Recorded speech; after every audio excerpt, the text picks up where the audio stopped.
Welcome to the tech episode of Dancing with Systems. What a timely discussion to have at this moment in time. We know that tech is both the enabler of every other systems transition, more of that soon, but it's also a sector in its own right with a rapidly growing footprint. And right now, those two, a force for good, a force with its own impacts, are now really in tension. And the AI boom is the sort of epicenter of that defining dynamic, with data centers becoming one of the world's fastest growing consumers of water and of energy, and often concentrating in communities where people don't want them. So the narrative is turning in a way that I don't think we've seen before. And really interesting, the narrative is turning in a way that's hopping over politics. People are getting fearful of AI. And so what a great opportunity to talk about tech and systems transitions. Yeah, well, this is a fantastic episode and so central to everything that we're living with.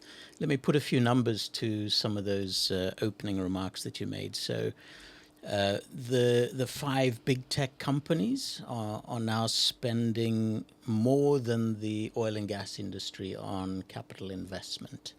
And so that's 400 billion in 2025. That's expected to jump 75% this year in 2026. So Can I just say, wow? Yeah, it's being supercharged, right? And of course, the big link there is to data centers, and we've seen some stepping back from commitments by those big tech companies. We've seen some concerns around emissions. We do need to keep it in perspective, right? Data centers account for around 1.5% of global consumption of electricity, so much less than some other sectors. But it has been growing around 12% since 2017. So, it is ramping up. That's 4 times faster than electricity consumption in other areas. So, it is something that we have to be concerned about. But there is an open question, could AI actually deliver some of the emission reductions as a result of all the benefits it brings? And at the moment, there's an estimate by the International Energy Agency of reductions of perhaps 5% by 2035. So, I guess that's something we might explore in this episode as well. Yeah. So lots of big numbers there, and also a story of exponential growth as well in terms of that capital investment number. So we're talking about tech. What is it, Wayne, that you're interested to hear about? Yeah, well, I think it makes sense that we're going to focus in really on the tech of the day, which is AI and data and so on. And what we know is that this is now the great accelerator. The question really is it going to accelerate the transition that we're looking for in all these other sectors, or is it going to accelerate the decline, the problem? So that's a big question, something I'd like to hear more about. And, we do hear a lot, especially on social media, about the impact of data centers. And I'm just wondering whether we're getting caught in a little bit of hype here, and whether it really is as bad as social media seems to suggest that it is. So I'd love some perspective from our guests on that. So what about you? What are you hoping to hear? I'm really curious about how does accountability for AI work? Is it down to governments to develop policies? Because at the moment, the policy framework is really lagging the exponential growth of particularly AI. Is it the hyperscalers? And intriguingly, is it us? Because we're beginning to understand that AI has positive impacts, but also there is a lot of fear about job losses, etc. So where does accountability lie in order to ensure that AI is on balance a force for good? That's what I'm interested in. Yeah, and I guess that's going to link also to the social elements, right, of AI. So, well, let's jump in. And who have we got first? We've got Joel Makower. Okay. Do you want to give us an introduction? Who is Joel? I can. Joel is a wonderful person. He's also the chair and co-founder of Trellis Group, who were formerly GreenBiz Group. I think people are still getting used to that name change. GreenBiz, Trellis, as they are now, a leading media and events platform at the intersection of business, sustainability and clean technology. He's also the strategy director of the Music Sustainability Alliance. I need to go on. Interesting. He's a former nationally syndicated columnist. He is a journalist by training, with over 35 years covering sustainable business. He was one of the first journalists I remember talking about sustainability in business. And he's the author of more of a dozen books and lead author of the annual State of the Green Business Report. The Associated Press has called him the guru of green business practices, and he is inducted into the International Society of Sustainable Professionals Hall of Fame. The perfect person to set the scene on tech for us. Great. Let's hear from him now. Welcome, Joel, to this episode of Dancing with Systems. It's such a pleasure to have you as one of our veterans who's also been focused on tech for a long time and taken a special interest throughout your journalistic career especially. And so we'd like to kick off by asking you, there are two ways to look at tech. One is that tech is an enabler for transitions in other sectors. And so we'd like to start with that. But then, of course, there is the tech sector itself, which has its own impacts. But maybe you could start by giving us your view of how tech can be and maybe is being used to help the other sectors transition to net zero, nature positive, and so on. Well, you're right in that tech is both an enabler of other transitions and also a sector with its own footprint. And right now, those two faces are in tension. The same data center build out that's powering AI, for example, is becoming one of the largest sources of demands on energy, water, land, and other things. So we're at this really interesting moment. And I know that there's a debate is I think putting it lightly around, what is the purpose, the value of AI to society, and for whom? And so right now we're having that discussion in a significant way, and understanding that it's not, there's both sides. So simply on the enabling side, when you look at pretty much all of the challenges that we as humanity are facing, energy, water, materials, toxicity, the carbon cycle, hydraulic cycle, pretty much everything, the energy, electricity grid, these are among the most incredibly complex systems that we know of and we barely understand. In addition, these things are spewing data 24/7, whether it's about plants or about energy plants or actually green plants, and so making sense of that, understanding it, and being able to optimize and predict and monitor those things is really one of technology's great advances here, and has an incredible promise. But I think the irony here is that we can now measure emissions and planetary impact far better than we can reduce them. Yeah. And I guess that's the question. If you think about those different sectors and transitions that we're trying to enable, where do you see that technology is already having that impact? We're already seeing it scaling, because it's not only about the data, it's also about new technologies, literally. And where do you see where it's kind of lagging behind and there's still a gap? Well, first of all, we should acknowledge that technology is a very, very broad term. Yeah. These days we often use it to refer to digital technologies, from phones and computers to AI systems and on and on. But technology goes much broader than that. So I'm assuming we're going to be sticking to the more recent way we talk about technology, which is and I think this is where we're seeing the positive impact so far is in digital measurement and transparency, infrastructure, sensors, satellites, supply chain traceability, grid optimization. These are things that don't necessarily decarbonize directly, but they make accountability possible, and that's a significant change from the past where we didn't really understand what was going on. And that really is a precondition for pretty much all of the other changes we want to make and need to make.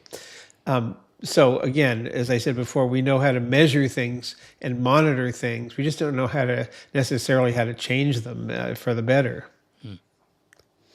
And I guess that then leads us to the transition of the tech sector itself. So clearly we know that tech is already enabling us to map deforestation. It's giving us access to early warning systems for farmers. It's giving us access to data on air pollution incidents. So tech as an enabler of these other systems transitions, as we've been discussing, is clear.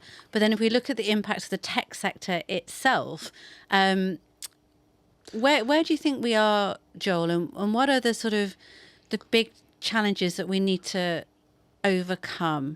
Does that take us straight back to a data center?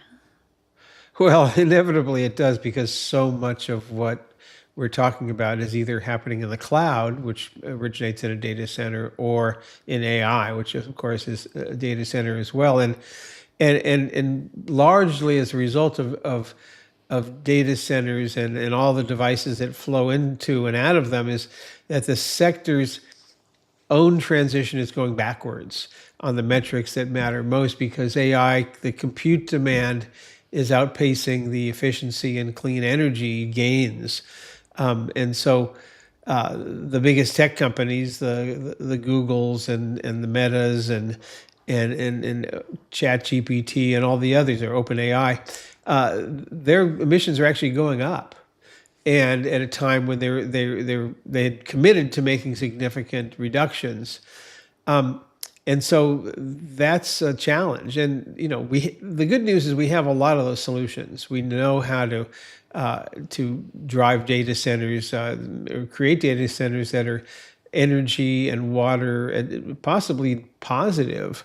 We're seeing some advances there. And the question is, how do these things not just exist on the planet, but also exist within communities? And that's one of the challenges, because people are afraid of technology in a way that I haven't seen in a long, long time. People weren't afraid of PCs. They weren't afraid of smartphones. They weren't afraid of the internet, although all of those things had brought challenges, but not the kinds of fears that we're seeing now with data centers and AI. And so, the societal impacts and the backlash that we're now seeing around the world. There's a stat here in the United States, a Gallup poll that said that more people would prefer to live near a nuclear power plant than a data center.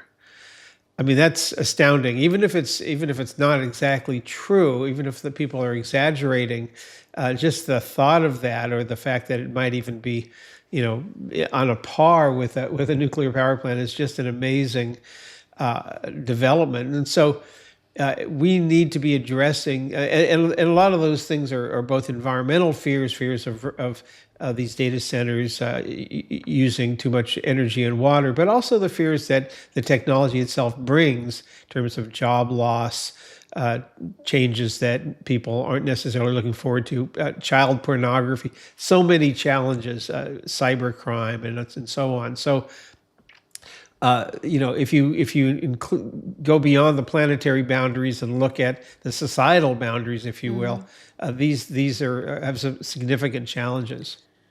And so, Joel, just before I hand back to Wayne, it seems to me in a way that the hyperscalers, the big tech players, they've sort of lost control of the narrative a little bit here, haven't they? And, as a journalist, as an award-winning journalist with lots of experience in this field, what's your sense of how might they contribute to a different narrative? Because it seems to me, unless we can shift the narrative, this kind of fear is just going to keep growing.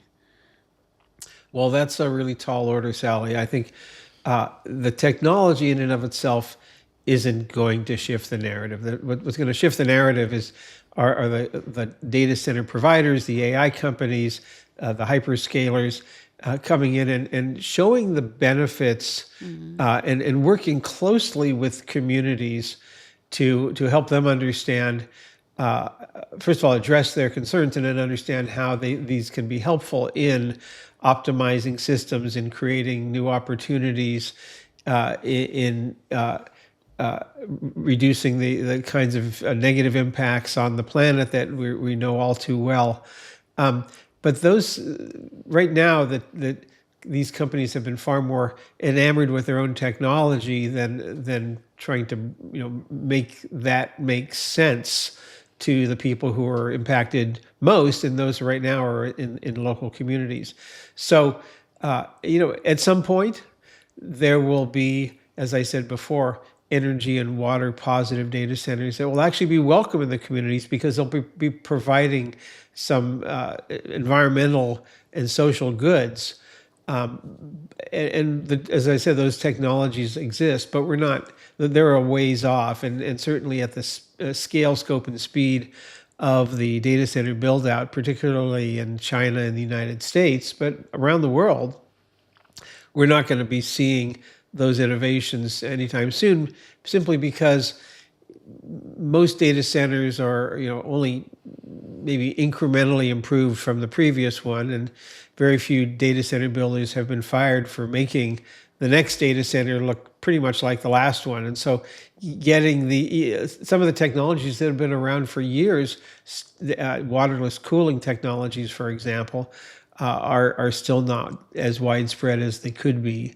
And we're just now starting to see the energy technologies develop that can, there's this a trend in at least in the States, maybe globally, called bring your own power, where in order for a data center to build in a community, they have to provide their own electricity needs, on-site generation, in whatever form that is.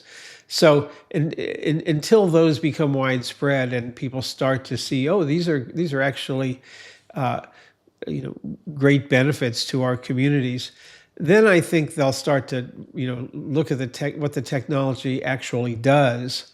But until then, it's going to be I think a really bumpy ride for the tech sector. Yeah, as you're talking, Joel, it reminds me of Kenneth Boulding's characterization of the cowboy economy versus the spaceship economy, and it does feel, at the moment, especially with big tech and AI, it's a wild west, and where there's seemingly no frontiers. At least that's how they're behaving.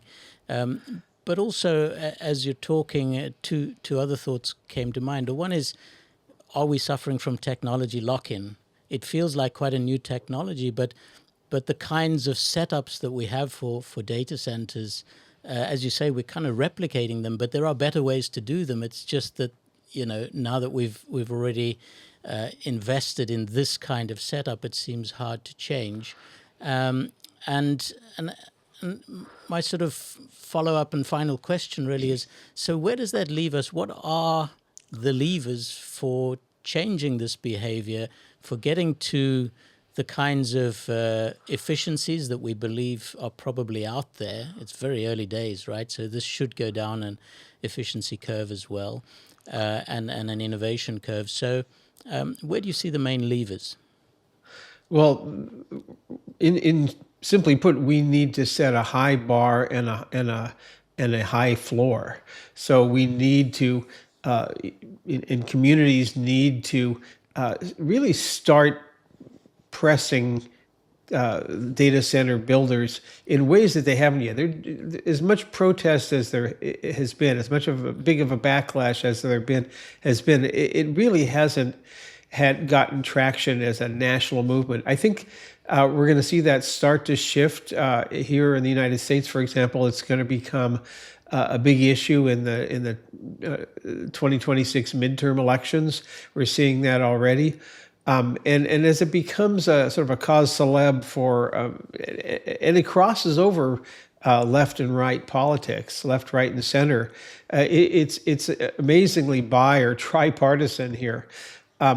So we need, in order to do that, we need some kinds of regulations or legislation. The data center companies want that. The builders want that. I think the entire ecosystem says we need to, some kinds of guidelines, some kinds of guardrails of what we can build. And communities need to really press on that. And so it's really a combination of laws and social pressure that's going to change things. As I said, the technology's been around, but there's haven't been any incentives for using it. And the technology, it continues to improve, like all technologies do. The energy technologies, the waterless cooling technologies, all of those things are really year over year beginning to change. So it's inevitably, and as it is with so many of these challenges, it's a number of forces working together over time. But there is a movement that is really shaping up, and I think it's going to be a really politically powerful movement that's going to transcend the political parties as we've known them, and it'll be really, really interesting to watch how frustrated and angry people are and scared about these technologies and what it will take to change them. I wish I had an answer of what that magic wand would be, but I don't, and I don't think anyone else does yet at this point. Thanks, Joel. I'm glad also that you ended on social movements, because this is such a critical lever in systems change, and maybe one that we don't always pay enough attention to. So thank you once again for spending a bit of time with us today and sharing some of your insights. And we wish you all the best. Thank you, Joel. It's a great pleasure. Thank you, and the best to you too. Well, that was really interesting, and I'm looking forward to dissecting some of what we've just heard there. But who's next? Well, next we have giving us a little bit of a deep dive and a company focus, more in the weeds, is Anna Lerner Nesbitt. She's CEO of the Climate Collective, where she leads an ecosystem of technology innovators and sustainability leaders creating system-level solutions. She's got almost 20 years of working at the intersection of impact and tech. She's held senior leadership positions at Meta, formerly Facebook, the World Bank Group, and the Global Environment Facility, always focused on the frontier of tech adoption and market-based solutions, and also the social impact initiatives globally. So, what a perfect guest. Great, let's hear from her. Welcome, Anna. Thank you for joining us in the Dancing for Systems podcast. Lovely to have you here. We have got a few questions for you, really reflecting your experience at the intersection of tech and AI and sustainability. And I'd like to start with a question that's on everyone's lips right now, which is AI good for sustainability? What are the challenges? What are the opportunities? Thank you so much for having me. I'm really excited to be here and unpack this with you. This is a question I'm getting all the time from organizations that we train at Climate Collective, from friends, from peers who've also worked in sustainability I've been in this space for 20 years. People are concerned and worried, and there's a lot of uncertainty. So very happy to be here and unpack it with you. I would say, to ground ourselves first, this is gray. I'm sorry. It's neither or on its own, right? AI will be good. AI could be really positive for whatever we point it towards. If we ask AI to supercharge sustainability teams, decarbonization strategies, the clean energy transition, it will supercharge that. Make it faster, better, allow it to scale, simplify financing, all the things that we really desperately need. But if we just let AI sort of exist on its own, if we embed AI in the current economic system, it will just reinforce what's already here. And as we all know, that's not exactly sustainable. So two things I'd like to just add when this comes up. AI will only move the needle on sustainability in a meaningful way if a large amount of people use it for emission reductions or protection biodiversity. If we're just doing like cat pictures or birthday invitations on ChatGPT, it's not going to solve staying within planetary boundaries, right? And second, and this is probably the more important point, not all AI is the same. Not all AI will have the same positive and negative impact. The most valuable contributions to sustainability won't come from consultants or conservation nonprofits using chatbots. That will help them and their organizational efficiency, but the big, like really big improvements that we are desperately needing will come from applied AI, embedded in industrial systems, optimizing logistics or improving smart grids, finding new protein sources, accelerating carbon removal investments. That's really where the big bang for the buck will come. That's so interesting and incredibly helpful, because effectively what you're saying is we need to really understand the role of AI in accelerating systems transitions that are underway, and not view it as something separate or a threat or an opportunity in its own right. But the exam question, if you will, is, how might AI accelerate the energy transition, accelerate the food systems transition, health systems transition?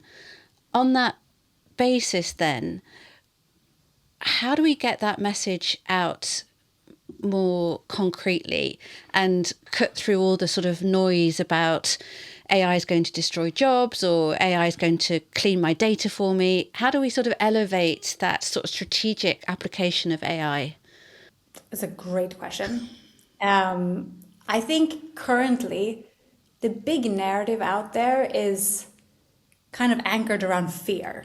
Unless you adopt AI really fast, you'll be missing out. You're going to lose your job. Do you have enough money on your savings account? But none of that is an inviting narrative, a narrative that opens up for exploration or joy or curiosity. Nor is it particularly like regenerative. So I think first we need to, my theory of change as an organization is kind of a mini universe of that question you have.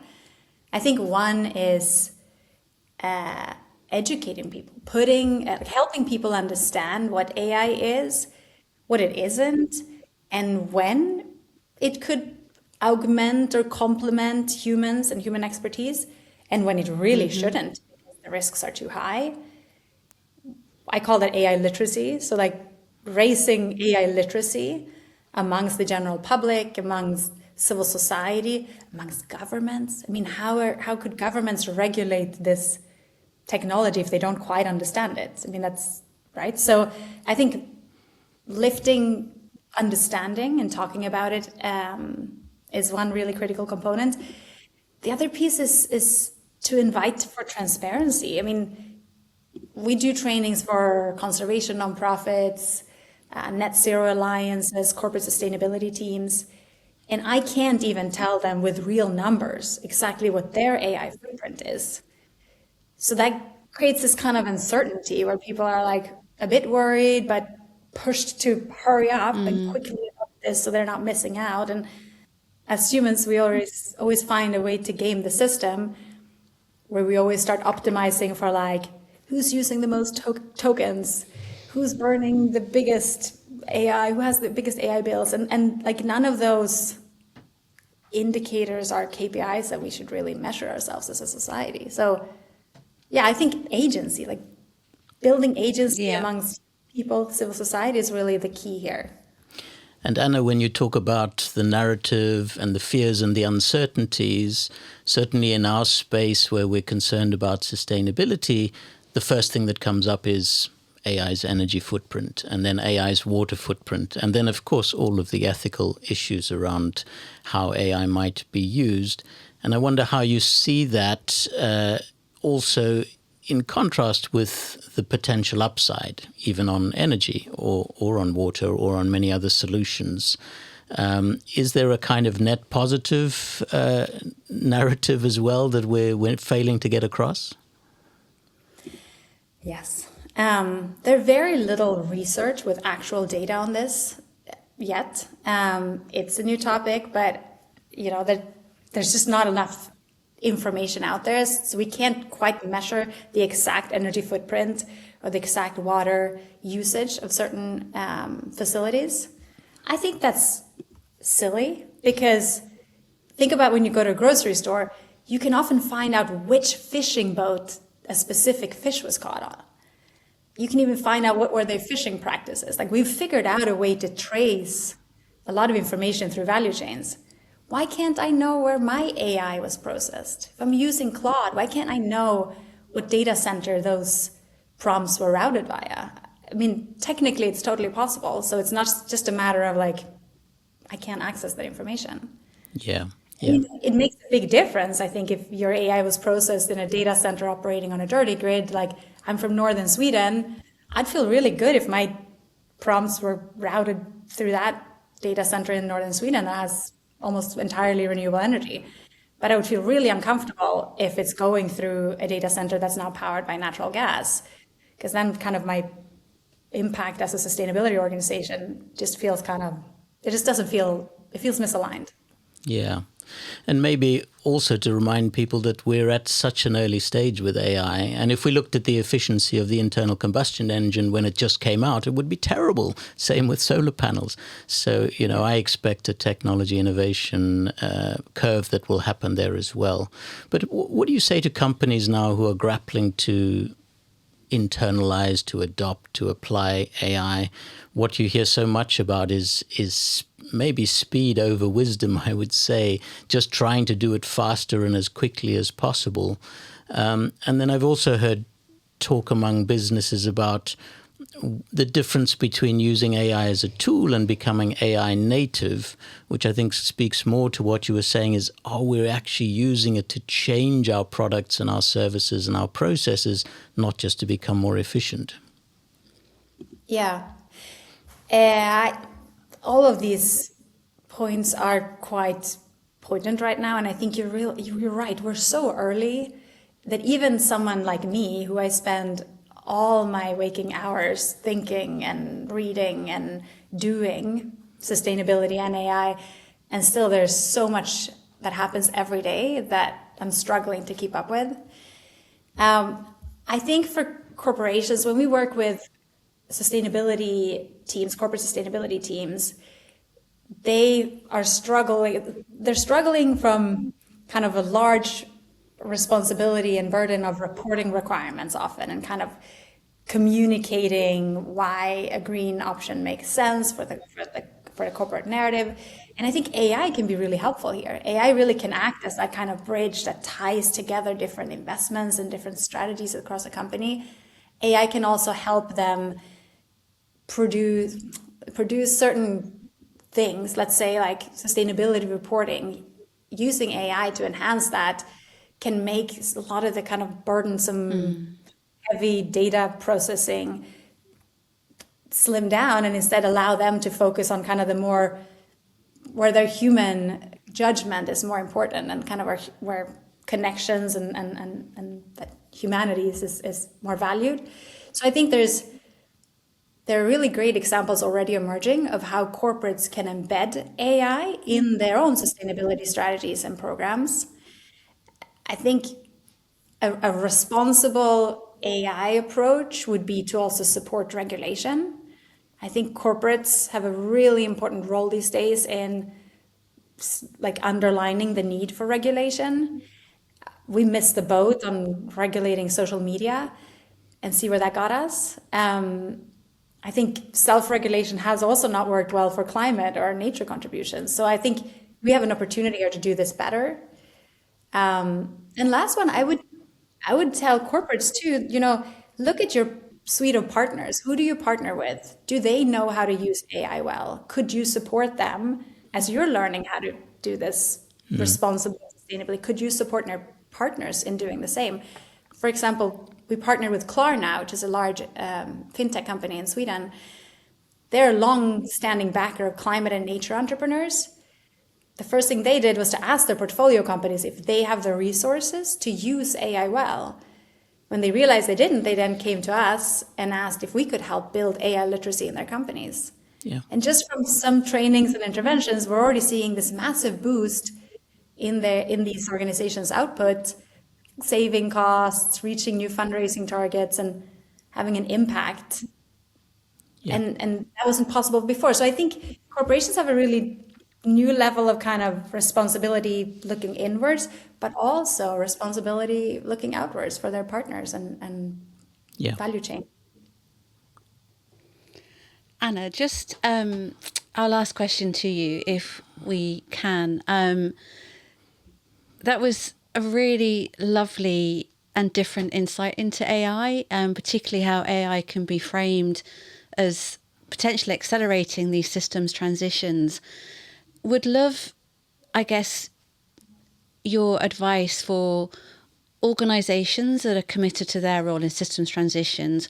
What's your kind of top 1-2 pieces of advice for change makers in businesses that want to wrap their arms around AI and use it for systems transformation? And what's your advice for us as individuals? I think we have a lot to learn from how corporations approached the SDGs. One of my jobs when I worked at Meta was to build out Meta's response to the Sustainable Development Goals, with the goal of sort of accelerating progress on the SDGs. We then looked inwards first. We thought like, okay, we call them superpowers because it's a tech company. So what are Meta's superpowers? What could Meta bring to the table that's unique for them?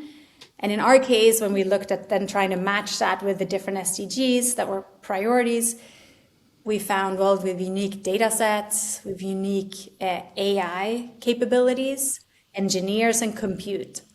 So then we kind of anchored our interventions and our programs and our partnership outreach around those things that we knew we were already doing really well and could do more of in sort of a for good social impact contribution.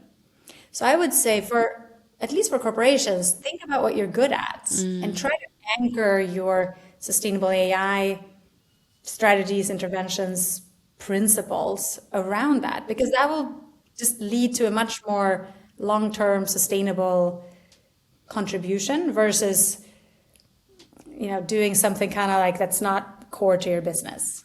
I think that also holds, like, the world is a tough place today. So staying close to kind of your lane, what you're really strong at, I think will ensure that these interventions are more longer term sustainable. Great. And then for individuals, we did this crazy thing in February when I called a bunch of women I worked with, 40 women actually, that I worked with throughout my career, all with leadership roles in climate. And I all asked them, like, do you feel good about AI? Do you know what it is? Do you understand it? Are you using it for your own sort of efficiency at work? And they're all, generally all of them just said, I have no idea what this is. It scares me. I'm really concerned about the environmental impact. I'm sitting on the sidelines feeling really stressed. So we just came together as we call it the Women in Climate community. So over the last 16 weeks, we've just met once a week, and my team brings some skills, some kind of basic tutorials, and we experiment with different technologies, and we talk about what they're good at, what they're not so good at. And then we have a WhatsApp group where we share articles that we read that upsets us or that gets us happy and excited, and we discuss them in community. And I think that I didn't know that I needed a women's group, but I really did. And I think joining together, even if it's a group of colleagues, maybe it's a handful of neighbors or it's friends, just coming together and kind of unpack this topic that's moving so fast, that has the potential to really like rewire society, economies, communities. I think this is a time where we should kind of do that together. I love that, because what you're essentially saying is, let's harness the energy in the system and dance with it to flow that energy into the direction we want it to flow, and let's realize we all have agency. There's something we can all do. Thank you so much, Anna, for joining us. It's been lovely to chat with you. Thank you. Thanks, Anna. Thank you.